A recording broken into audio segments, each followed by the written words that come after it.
उत्तराखंड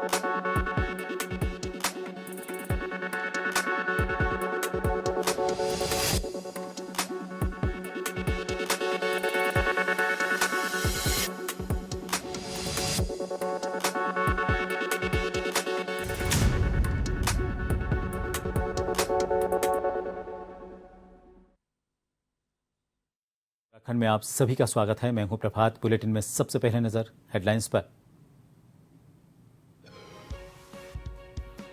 झारखंड में सीएम धामी ने परिवर्तन सभा को किया संबोधित। बोले, आदिवासियों की जमीन और उनके संस्कारों को घुसपैठियों के हाथों में दे रही झारखंड सरकार। शहरी विकास मंत्री अग्रवाल ने अमृत योजना की अधिकारियों के साथ की समीक्षा बैठक। योजनाओं के स्टेटस को लेकर ली जानकारी। कहा, विभाग तेजी से कर रहा काम।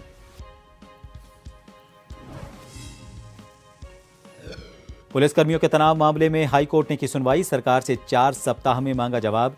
लंबी ड्यूटी और बिना छुट्टी सिपाही कर रहे हैं ड्यूटी।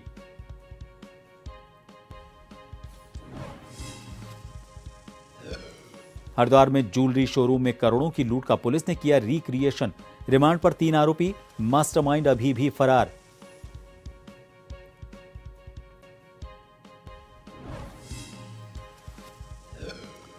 और हरिद्वार में पतंजलि योग ग्राम अनुसंधान केंद्र के बाहर ग्रामीणों का हंगामा।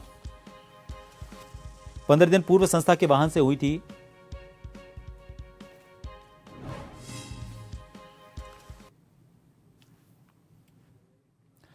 मुख्यमंत्री पुष्कर सिंह धामी ने कुंडहित जामताड़ा झारखंड में आयोजित परिवर्तन सभा में हिस्सा लिया।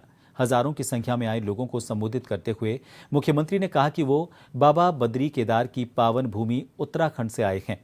उन्होंने कहा कि कुंडहित क्षेत्र की जनता और उनका प्रेम देखकर ऊर्जा का संचार हुआ है। झारखंड की भाजपा ने जो परिवर्तन का अभियान चलाया है, यह अभियान रुकना नहीं चाहिए। उन्होंने कहा कि देवभूमि उत्तराखंड और झारखंड राज्य एक साथ अस्तित्व में आए थे। दोनों ही राज्य अपनी प्राचीन संस्कृति के लिए प्रसिद्ध हैं। झारखंड में अपार वन संपदा, प्राकृतिक संसाधनों और आदिवासी समाज की साहस और वीरता का गौरवशाली इतिहास है।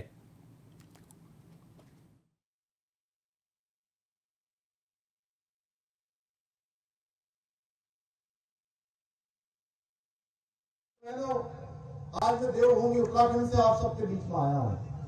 देवभूमि उत्तराखंड और झारखंड दोनों ही राज्यों के बीच बहुत सारी समानताएं हैं। दोनों राज्य एक साथ अस्तित्व में आए थे, आप सबको पता होगा। और दोनों ही राज्यों में अनूठी प्राकृतिक छटा है और प्राचीन संस्कृति के लिए ये दोनों ही राज्य अपने आप में प्रसिद्ध और प्रचलित हैं। भाइयों बहनों, झारखंड के अंदर जहां अपार वन संपदा है, खनिज संसाधनों और हमारे आदिवासी समाज के साहस, वीरता और स्वाभिमान के लिए ये धरती जानी जाती रही है। ये धरती इसी बात की पहचान रही है। शहरी विकास मंत्री डॉक्टर प्रेमचंद अग्रवाल ने विधानसभा में अमृत योजना 1 की प्रगति और अमृत योजना 2 के संबंध में अधिकारियों के साथ समीक्षा बैठक की। वहीं बैठक के बाद उन्होंने इन योजनाओं के स्टेटस को लेकर जानकारी दी। बैठक के बाद मीडिया को जानकारी देते हुए शहरी विकास मंत्री ने कहा कि प्रदेश के शहरों में अमृत योजना 1 के तहत 151 योजनाएं कार्यरत हैं, जिनमें से 143 योजनाएं पूरी हो चुकी हैं और बाकी 8 योजनाओं को दिसंबर 2024 तक पूरा करने के लिए अधिकारियों को निर्देश दिए गए हैं। इसके अलावा उन्होंने अमृत योजना 2, जो वर्ष 2021 से 2026 तक की समयावधि के लिए है, इसके अंतर्गत आने वाली योजनाओं पर विभाग तेजी से काम कर रहा है। आप जानते हैं, अमृत 1 पहली एक हमारे यहाँ स्कीम आई थी, जिसमें 151 प्रोजेक्ट्स हमारे चल रहे थे और मैं ये कह सकता हूँ कि 143 प्रोजेक्ट्स हमने इसमें कंप्लीट किए हैं। 8 जो प्रोजेक्ट्स हमारे अभी बचे हैं, हालांकि उसमें काम प्रगति पे है। मैंने आज कहा है कि उसे बहुत जल्द आप पूरा करिए। दिसंबर 24 यानी कि अब से 3 महीने बाद उसको कंप्लीट करना है, ऐसा मेरे द्वारा कहा गया है, ताकि जो हमारे लाभार्थी हैं या जो लोग हैं उनको इसका सीधा लाभ मिल सके। और उसी के बीच हमारी एक स्कीम चली है अमृत 2, 2021 से लेकर 2026 तक। और उसमें आप जानते हैं कि हमने उसमें जो प्रोजेक्ट्स लिए हैं, और खुशी की बात यह है कि हमारे यहाँ ज़्यादातर काम पे हम लोग तेज़ी से काम कर रहे हैं। इसमें हमारे पास कुल मिला के 19 और 8 27 शहरों को उसमें लिया है। जिलाधिकारी संदीप तिवारी ने ज्योतिर्मठ आपदा के कामों को लेकर मूल निवासी स्वाभिमान संगठन के पदाधिकारियों के साथ बैठक की। इस दौरान जिलाधिकारी ने संगठन के पदाधिकारियों को ज्योतिर्मठ की सुरक्षा के लिए शासन और प्रशासन के स्तर पर किए जा रहे कामों की जानकारी दी। साथ ही संगठन की मांगों को शासन स्तर पर रखकर निस्तारित करने के आश्वासन दिए हैं।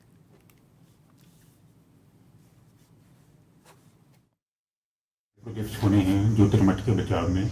एक ड्रेनेज प्लान है, एक सीवरेज प्लान है और एक अलकनंदा के लेफ्ट बैंक का सुरक्षात्मक कार्य है।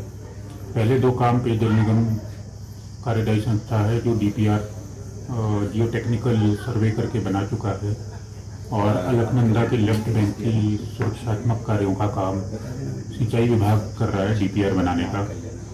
और तीनों ही डीपीआर आईआईटी रुड़की में इवैल्यूएशन के लिए जा चुकी है।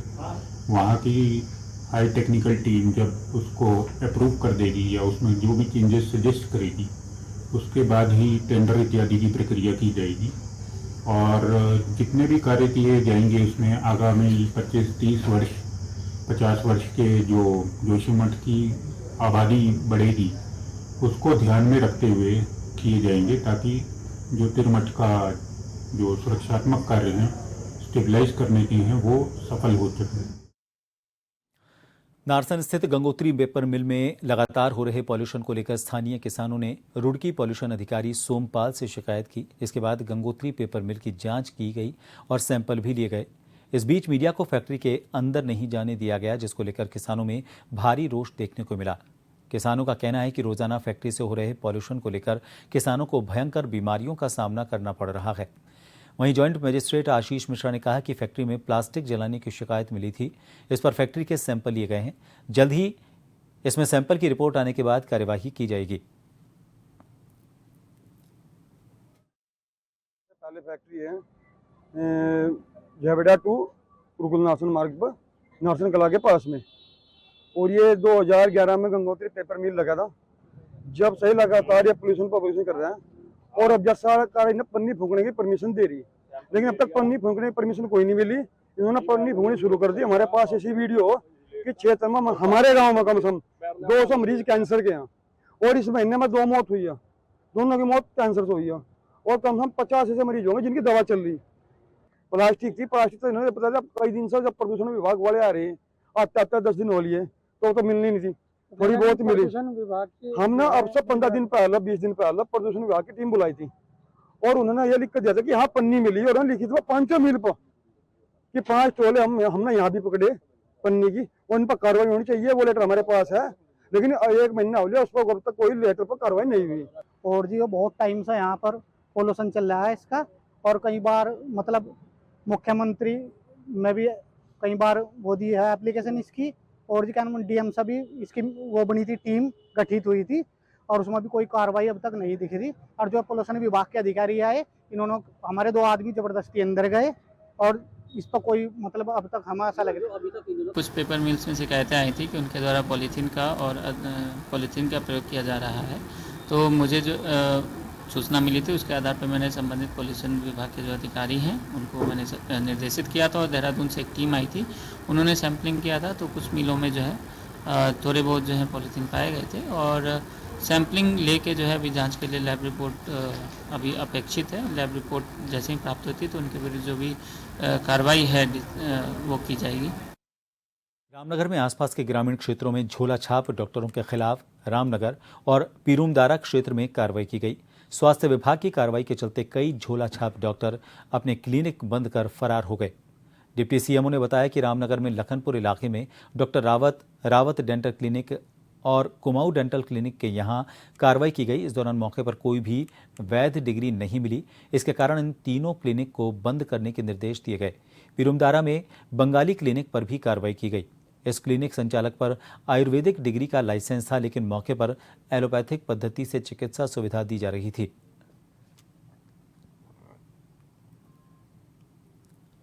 ये निरंतर हमारा विभाग कोई भी अनधिकृत रूप से क्लिनिक जो चल रहे हैं उनके विरुद्ध कार्रवाई कर रहे हैं।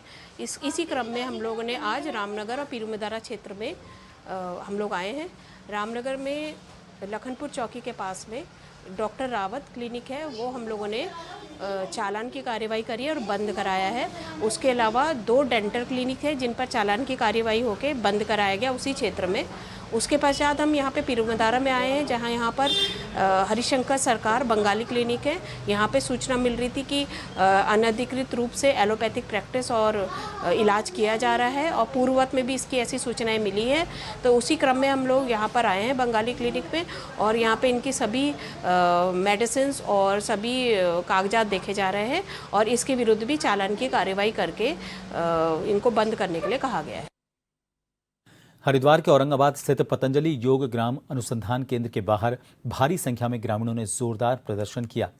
यह प्रदर्शन 15 दिन पहले हुई सड़क दुर्घटना में मौत के विरोध में किया गया, जिसमें पतंजलि योग ग्राम के एक वाहन से टकराकर एक युवक गंभीर रूप से घायल हो गया था और बाद में उसकी मौत हो गई थी। प्रदर्शन कर रहे ग्रामीणों की मांग थी कि मृतक के परिवार को 10 लाख रुपए का मुआवजा दिया जाए और परिवार के एक सदस्य को नौकरी दी जाए। मामले की गंभीरता को देखते हुए मौके पर पुलिस पहुंची और हालात को शांत किया। फिलहाल पतंजलि की ओर से 5 लाख रुपए मुआवजे की घोषणा की गई है। पुलिस ने कानून व्यवस्था बनाए रखने के लिए ग्रामीणों को समझाया और प्रदर्शन को शांतिपूर्वक समाप्त करवाया।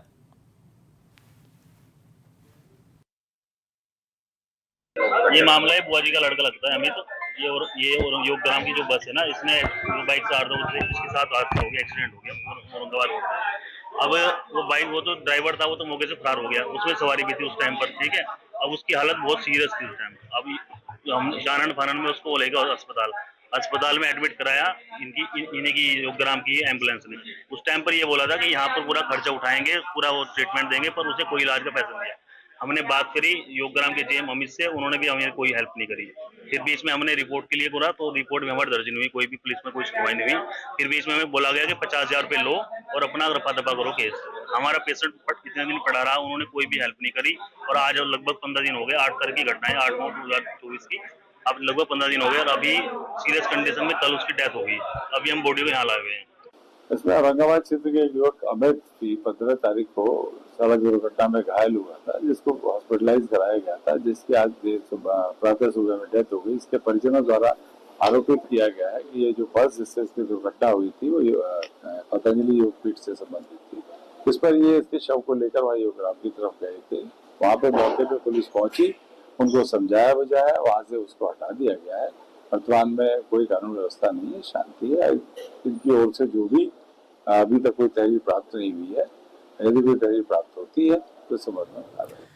रामनगर में कोसी रोड पर स्टेट बैंक की शाखा में आधार कार्ड सेंटर बनाकर कमियों को दूर करने को लेकर आधार केंद्र खोला गया था, लेकिन इस आधार केंद्र में संचालकों द्वारा लोगों को जमकर लूटा जा रहा था। निर्धारित शुल्क से कई गुना ज्यादा शुल्क वसूलने की बात लगातार सामने आ रही थी। लोगों की शिकायतों को गंभीरता से लेते हुए एसडीएम राहुल शाह और तहसीलदार कुलदीप पांडे ने अचानक स्टेट बैंक की शाखा में बने आधार केंद्र पर छापामार कार्रवाई की। इसके बाद वहां हड़कंप मच गया।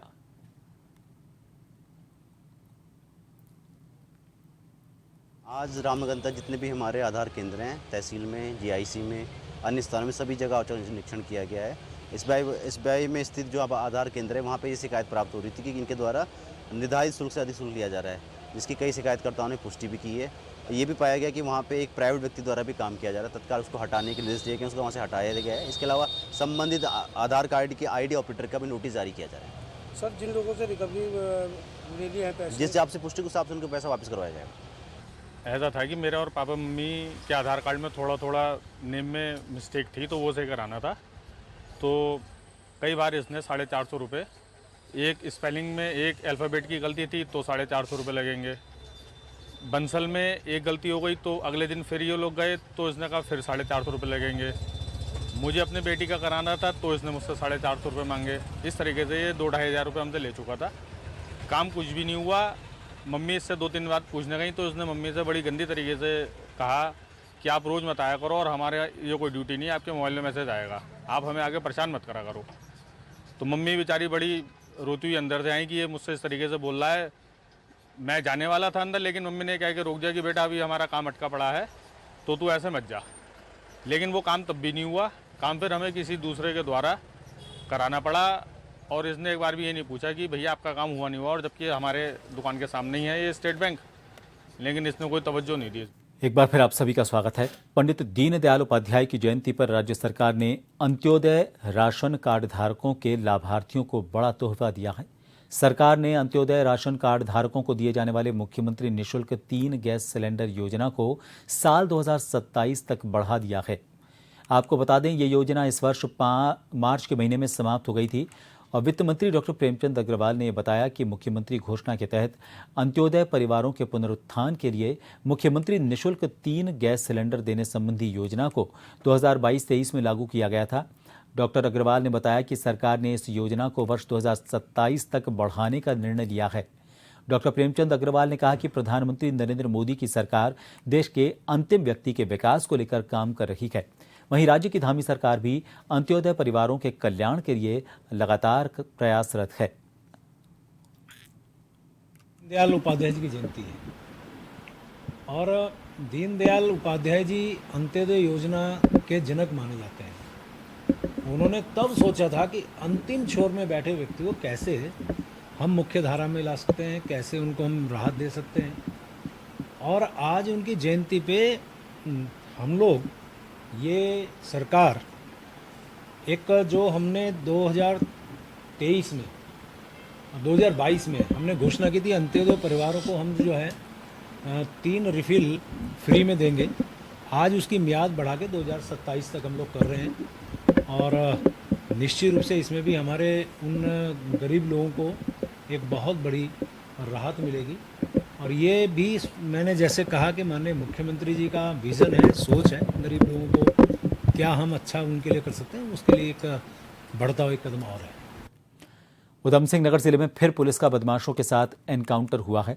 आपको बता दें, पुलिस पर फायरिंग कर भागने की कोशिश कर रहा शातिर अपराधी साजिद उर्फ कल्लन मुठभेड़ में गोली लगने के बाद पुलिस के हत्थे चढ़ा। पुलिस के साथ एनकाउंटर में दिलशाद नाम के शातिर बदमाश को गोली लगी थी। आपको बता दें कि जसपुर क्षेत्र में पुलिस और बदमाश के बीच कल हुई मुठभेड़ में फरार चल रहे बदमाश साजिद और उसके एक साथी के कुंडा क्षेत्र में रहने की जानकारी मुखबिर द्वारा एसएसपी मणिकांत मिश्रा को मिली। इस पर एसएसपी ने एक टीम का गठन कर बदमाशों की गिरफ्तारी के निर्देश दिए। इस पर पुलिस ने क्षेत्र में चेकिंग ऑपरेशन चलाया। इस दौरान साजिद और एक व्यक्ति मोटरसाइकिल पर भागते हुए दिखाई दिए। पुलिस ने पीछा किया तो उन्होंने पुलिस पर ताबड़तोड़ फायरिंग कर दी। इस पर पुलिस ने जवाबी फायरिंग शुरू कर दी, जिसमें साजिद को गोली लगी, जबकि दूसरा व्यक्ति फरार हो गया। घायल साजिद को प्राथमिक उपचार के बाद हायर सेंटर रेफर कर दिया गया। बदमाश साजिद के पास से 315 बोर का तमंचा, एक खोखा कारतूस और एक साबुत कारतूस समेत लूट में इस्तेमाल मोटरसाइकिल बरामद हुई है। घटना की जानकारी मिलते ही एसएसपी मणिकांत मिश्रा मौके पर पहुंचे और पुलिस कर्मियों का हौसला बढ़ाया, साथ ही कार्यवाही की तारीफ की। एनकाउंटर हुआ था जिसमें एक व्यक्ति मौके से अंधेरे का फायदा उठाते हुए फरार हो गया था। उस अभियुक्त की आज सूचना थी कि वो अपने एक दोस्त के साथ कहीं जा रहा है।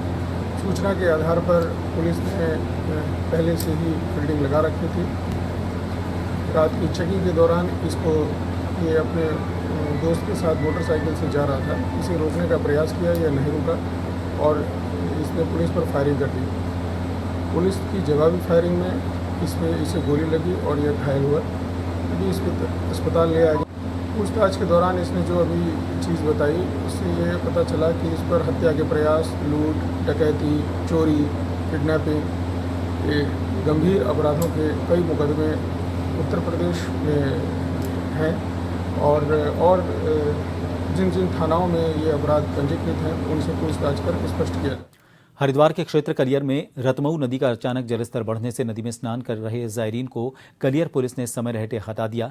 पुलिस की सतर्कता से बड़ा हादसा होते होते बच गया। पिरान कलियर क्षेत्र की 52 दर्रा रतमऊ नदी कलियर दरगाह में रह रहे हजारी वाले ज़ायरीन अक्सर स्नान करते रहते हैं। ज़ायरीन की मान्यता है कि नदी में स्नान कर उनके ऊपर जो साया होता है वो खत्म हो जाता है। हरिद्वार पुलिस की त्वरित कार्यवाही पर स्थानीय जनता और ज़ायरीन द्वारा पुलिस की प्रशंसा की गई।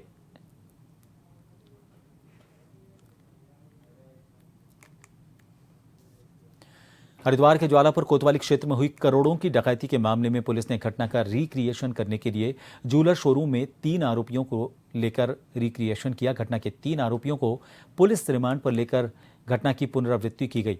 एसपी सिटी स्वतंत्र कुमार सिंह ने बताया कि डकैती के रिक्रिएशन के लिए आरोपियों को घटनास्थल पर ले जाया गया। यहां पर पूरी घटना को शोरूम स्टाफ के सामने रिक्रिएट किया गया। आपको बता दें, शहर के पौष इलाके में हुई इस डकैती के मामले में अब तक 3 आरोपी गिरफ्तार किए जा चुके हैं, जबकि एक आरोपी को पुलिस ने एनकाउंटर में मार गिराया था। मुख्य अभियुक्त अभी भी फरार है। पुलिस उसकी तलाश में जुटी हुई है। पुलिस का मानना है कि इस रिक्रिएशन से इन्हें घटना के बारे में और अहम सुराग मिल सकते हैं। मुलजिम है जिनको पीसीआर पे लिया गया है और सीन रिक्रिएशन और अन्य जानकारी हासिल करने के लिए इनको पीसीआर पे लिया गया था और जानकारी हासिल की जा रही है। सर, सीन रिक्रिएशन सर किस तरह से किया गया है सर यहाँ पर? कि यहाँ पे कैसे आए थे, कौन कहाँ पे क्या कर रहा था, उसके बारे में जानकारी। किस घटना से जुड़े बदमाश है सर ये डकैती से जुड़े बदमाश। इंसानी जीवन में जंगली जानवरों की दस्तक लगातार देखने को मिलती है। सूचना मिलने के बाद जंगल के रखवालों का आश्वासन भी मिलता है, लेकिन जंगली जानवरों के हमले का सिलसिला लगातार जारी है। काशीपुर क्षेत्र में आबादी वाले क्षेत्र सहित लगातार गुलदार की चहलकदमी यहां पर देखने को मिल रही है। चहलकदमी से दहशत का माहौल बना हुआ है। बीते 19 सितंबर को द्रोणा सागर पर गुलदार की चहलकदमी के बाद जसपुर रोड ढेला नदी के पास एक टाइल फैक्ट्री पर गुलदार की चहलकदमी दिखाई दी। ये घटना सीसीटीवी कैमरे में रिकॉर्ड हुई है। कैमरे में कई गुलदार एक साथ फैक्ट्री के बाहर घूमते हुए दिखाई दिए, जिसमें से एक गुलदार फैक्ट्री के अंदर लगभग 1.5 घंटे तक आराम से चहलकदमी करता रहा। घटना की जानकारी फैक्ट्री स्वामी ने वन विभाग को दी। इसके बाद वन विभाग की टीम मौके पर पहुंची।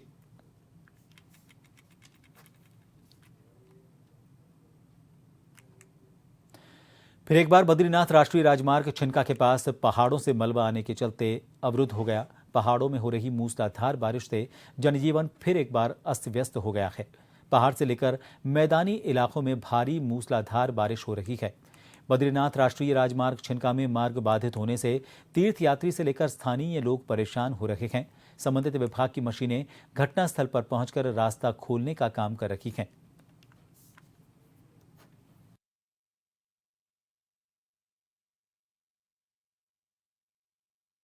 कांस्य पदक जीतकर रुड़की का नाम रोशन करने का काम किया है। 21 सितंबर से 23 सितंबर तक नैनीताल में चली वाटर सपोर्ट प्रतियोगिता में फातिमा बतूल ने कांस्य पदक जीता। फातिमा बतूल सिराज मेहंदी की बेटी हैं और पिछले 2 साल से वो लगातार 4 घंटे तक प्रैक्टिस करती आ रही थी। फातिमा बतूल के पिता सिराज मेहंदी ने भी खुशी जाहिर करते हुए उनके लिए बहुत फख्र की बात बताया और ये कहा कि उनकी बेटी ने ये मुकाम पाकर उनका और रुड़की का नाम रोशन किया है। का साथ है, मेरे स्पोर्ट्स में मेरे कोचेस का साथ है, जिन्होंने मुझे इतना सपोर्ट करा, वहाँ तक भेजा, लेके गए अपने साथ, और मेरे स्कूल वालों का सपोर्ट है ज़्यादा। कितनी मेहनत करनी पड़ती थी? यहाँ से मैं कम से कम 7-8 घंटे में मेहनत करनी पड़ती थी, सुबह से शाम तक। लगातार कितने समय तक की? 4 घंटे। तो कितने दिनों तक की मेहनत जारी थी? ये 2 साल से मेरी प्रैक्टिस चल रही थी उसमें। आज जो कांस्य पदक आपको मिला है, कैसा लग रहा है, किस तरह का महसूस कर?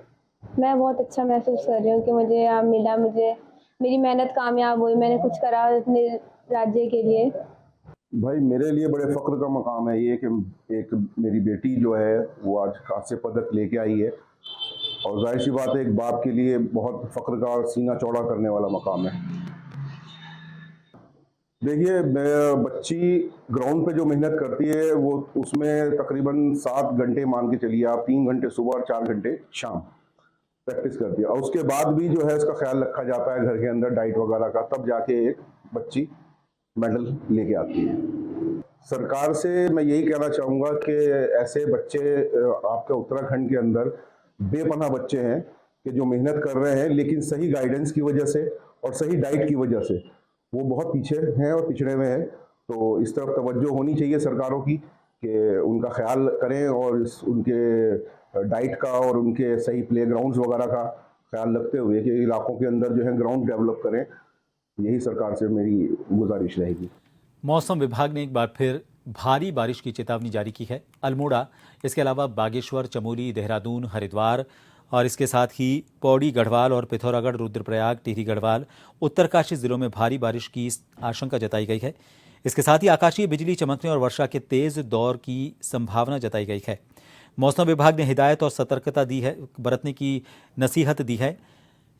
मानसून का आखिरी दौर 28 सितंबर तक जारी रहेगा। 28 सितंबर के बाद प्रदेश में मौसम साफ रहने लगेगा। राज्य के पहाड़ी और मैदानी जिलों के कई हिस्सों में बारिश का दौर शुरू हो गया है।